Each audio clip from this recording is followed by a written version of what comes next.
একটা টেবিল যখন আমরা তৈরি করলাম, টেবিলে তখন ডিজাইনটা থাকে না, কোনো ডিজাইন থাকে না, বা শুধুমাত্র রোতে রোতে আপনার ব্যান্ডেড শো করতে পারে।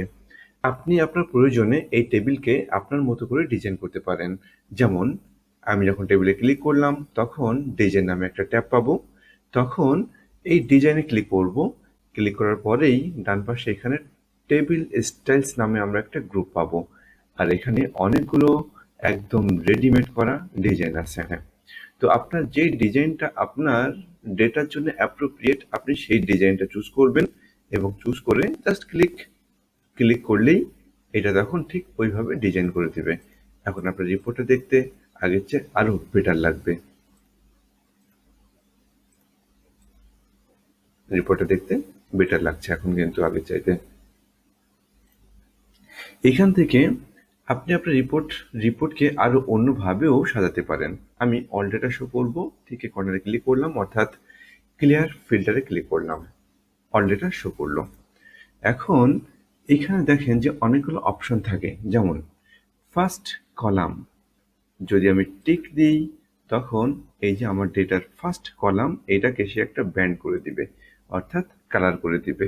লাস্ট কলাম আমি টিক দিব, টিক দেওয়ার সাথে সাথে লাস্ট কলাম এইটা কালার হয়ে যাবে।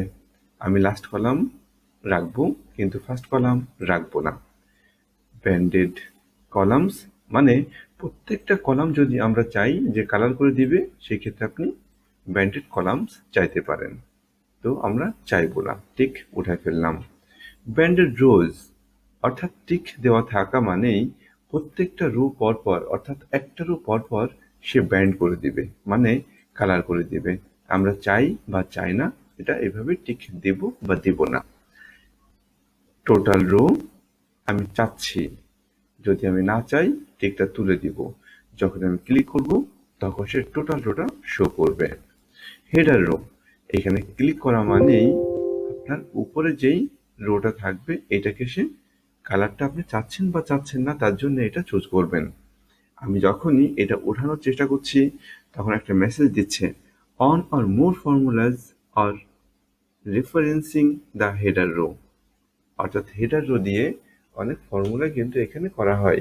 যেমন আমি যদি এটা গুণন এটা করি তো সেই ক্ষেত্রে নর্মাল এক্সেলে যেটা হয় যে F6 গুণন G6, এখানে কিন্তু সেরকমটা না।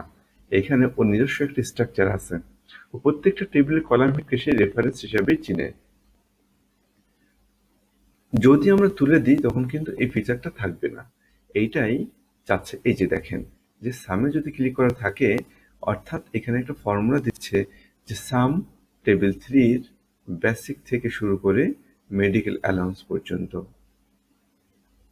অর্থাৎ এই ফিচারটা কিন্তু আর থাকবে না। তো সেই কারণেই আমরা টেবিলে সাধারণত এই হেডারটা উঠাবো না, আমরা চাইবো হেডার ওটা থাকুক। তাহলে আমি নো করলাম, নো। এইভাবেই আমাদের টেবিলকে আমরা যেভাবে দরকার আমরা সেইভাবে এখান থেকে স্টাইল সাজাতে পারবো।